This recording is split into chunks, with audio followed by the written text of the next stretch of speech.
فإن لم تفعلوا ولن تفعلوا فاتقوا النار التي وقودها الناس والحجارة أعدت للكافرين وبشر الذين آمنوا وعملوا الصالحات أن لهم جنات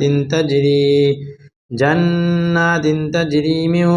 تحتها الأنهار كلما رزقوا منها من ثمرة رزقا قالوا هذا الذي رزقنا من قبل وأتوا به متشابها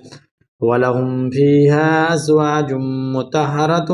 وهم فيها خالدون إن الله لا يستحيي أن يضرب مثلا ما بعودة فما فوقها فأما الذين آمنوا فيعلمون أنه الحق من ربهم وأما الذين كفروا فيقولون ماذا أراد الله بهذا مثلا يضل به كثيرا ويهدي به كثيرا وما يضل به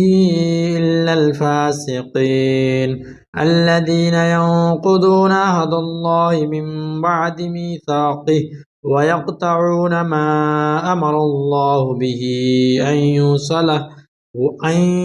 يوصل ويفسدون في الأرض أولئك هم الخاسرون كيف تكفرون بالله وكنتم أمواتا فأحياكم ثم يميتكم ثم يحييكم ثم إليه ترجعون هو الذي خلق لكم ما في الأرض جميعا ثم استوى إلى السماء فسواهن 7 سماوات وهو بكل شيء عليم